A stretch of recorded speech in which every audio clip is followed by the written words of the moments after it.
With medical masks in short supply, crafters across the country have pulled out their sewing machines to make homemade masks. In Massachusetts, residents from Needham, Natick, Sherburne, Norwood, and more towns have also stepped up to contribute their sewing skills. Some even started groups on social media to coordinate with area hospitals and other healthcare facilities. Kelly McPherson is a lifetime quilter and a collector of fabrics.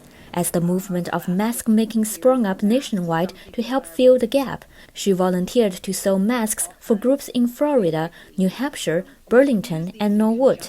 Pretty soon, it became more and more local. Very quickly, it just came to be that in the Natick Moms group where I live now, there was a lot of people saying like, hey, what can we do? McPherson created the Natick Sherburne Sewing Facebook group to share tutorials and exchange materials. The pattern McPherson shared with the group is one of the most popular templates online from Deaconess Health Systems in Indiana. Within 2 weeks, more than 150 members had joined in. Some people don't know how to sew, but have fabrics and elastics to donate. 2 spools of 188 yards of elastic, and it's exactly what we need, 1/4-inch elastic.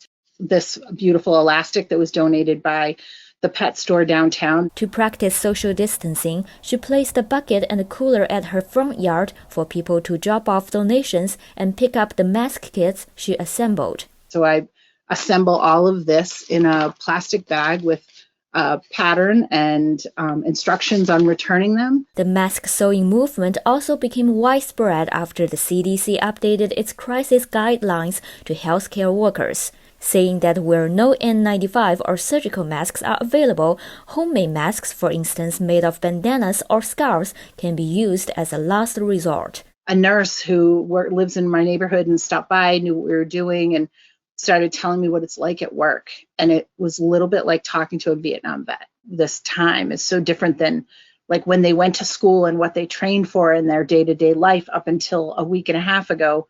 They would go into a person with a communicable diseases room with a mask and a gown and a shield, and they would go in and treat that person or take their vital signs or what have you.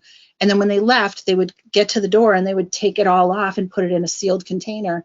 And now they're being told to just wipe down what you have because we don't know where the next shipment is coming from. McPherson also saw the surging demand for masks for other essential workers who are at high risk of exposure. The smaller hospitals, the nursing homes, the hospice care workers, the food pantry that are the hot meal center in Framingham that our family volunteers at, they're like 9th in the chain to get anything. And the food pantries, they didn't have anything except what they had. I mean, these people were washing the rubber gloves to make them last for as long as possible. The first week, McPherson delivered about 300 masks to hospitals, nursing homes, and immunocompromised families. Salmon Healthcare, Metro West Medical Center, they've definitely been out there asking, and we're sending masks to them.